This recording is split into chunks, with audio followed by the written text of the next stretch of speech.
ano siyang part 2. So, Commonwealth.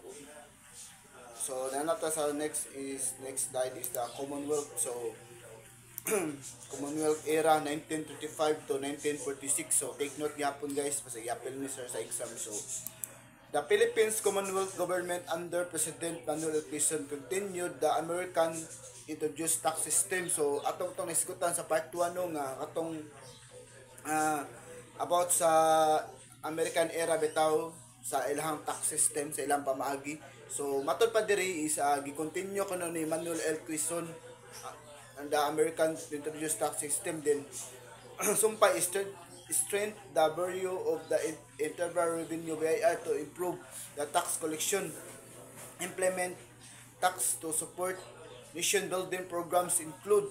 So then infrastructure project, roads, bridge, public buildings, public education and health service, introduce import duties and trappers to protect local industries. Tax revenue were used to prepare the Philippines to eventual independence. So, ako na lang ning i-summarize. So, kay taas na kayong video. So, panahon dahil sa Commonwealth 1935, napadayon sa pagpalig-on sa sistema sa buwis sa Pilipinas. Sa panahon sa Philippine Commonwealth Government, ubos sa pagka-presidente ni Manuel L. sa Manuel L. Quezon sa din gipadayon ng pagpalig-on sa sistema sa buwis din sa buwis nga gisugdan sa mga Amerikano. Then ang reason na ni or tumong niini ang pagpalig-on sa ekonomiya sa nasod sa pagpaandam sa Pilipinas para sa maong nga kagawasan. Then mao na siya din ang patupad diri sa kuan kaning ubos kanang nag-ingon diri ang ingon diri nga implement tax to support nation building programs including. So klaro kayo nga ang gigamitan ko no sa mao nga tax including nation building programs including infrastructure project. Then kung na siya kanang ato makita karon kanang roads, bridge, public and buildings kan mga buildings bitaw. So mao na siya mao na siya kinang mga usa sa mga importante nga gamitan sa tuang tax. Sa wala pa ning kuan, wala pa ning mga kontraktor nga mga corrupt. Mao na siya, sauna ni siya. So next is fiscal desa dara. So fiscal policy in the Philippines 1946% until now. So akong basahon, fiscal policy in the Philippines 1946 until present after the independence July 4, take note, 1946, and the government focused on the revenue generation, rebuild the war-torn economy, relied heavily in the import the export taxes passed in the tax code of 1977 systemized tax law. So pagkahuman dahil sa kalayaan sa Pilipinas ni adtong July 4, 1946 nagsugod ang gobyerno sa pagpasiugda sa fiscal policy sa mga policy sa kwarta o sa buwis aron nga matabangan bitaw ang nasod nga makabangon gikan sa kaning gitawag na tuog war or kaning gubat niya.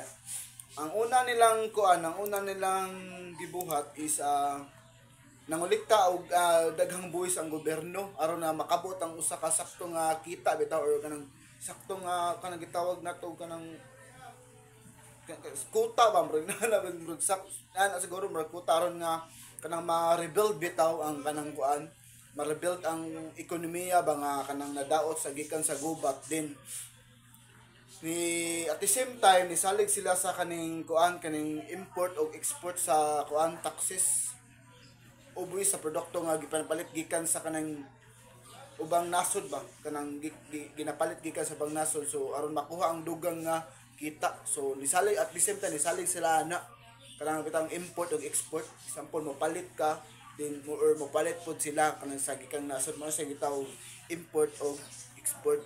So mao na siya ang pasabot ana aron nga makakuha og dugang kita na dagko man pud na siya ganang tax good kanang import ug export nga kanang gikan sa ubang nasod tungod sa kuan sa ilahang kuan.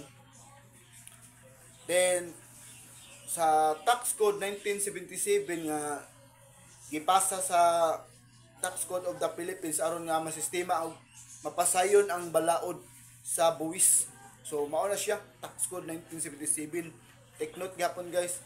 Then kini napasabot sa klarong pamaagi sa pagpangulikta sa buwis aron nga malikayan ang kalibog o corruption. Pero until now naaga po'y corruption ambot. Wa siguro nining effect do rin ng tax code. Pero mao nang giingon diri pamaagi nila ba aron kuno nga malikayan ang corruption. Karon nga corrupt na ta pero anyway mao na siya. Then next is saba martial law. Mao ni siyang martial law ni martial law and Marcos era 1972 to 1986. Take note yapon guys. So government borrowing increase leading to the heavily foreign debt tax revenue were the often misused for crony project. Introduction of value added tax or VAT concept was studied but not yet implemented. So mano siya ako na lang i-summarize siguro nga sa panahon ni Presidente Ferdinand Marcos sa akong lolo nitaas ang utang sa Pilipinas tungod sa daghang panghulam o pangutang sa gawas sa nasud.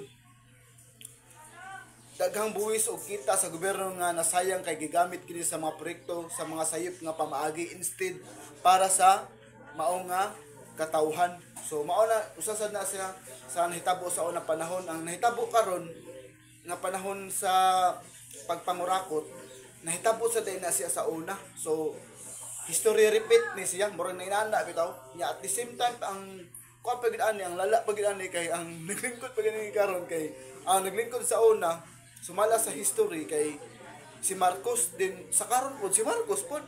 So mura bitag na repeat lang siya. Muna ka importante gid kay ang history nita nga ma-review bitaw nato kay para mag-guide bitaw ta sa sakto nga kuan ba din nagsugod usab sa pagtuon sa value added tax matud pa diha or VAT aron nga mapausog ang sistema buwis apan wala pa kini ipatuman ni anang panahon na. So wala pa gipatuman ni anang panahon na. So mao no atong nakita bitaw nga sa history palandaan is na bitay gitawag og kaning corruption no. Then the same time ang tax nga sumala pa sa ato ang nabasa nga ang tax nga na kolekta sa gobyerno ni anang panahon na sa panahon sa martial law ni Marcos era 1972 to 1986 wala nagamit sa saktong pamaagi instead para kininta sa mao nga katawhan. So ingon ana ang kuan ingon ana ang kaning sa kanang gitawag na to failure bitaw failure ba sa kuan sa pagpamalakad ni Marcos kay wala niya natarong og gamit bitaw. So next slide ta is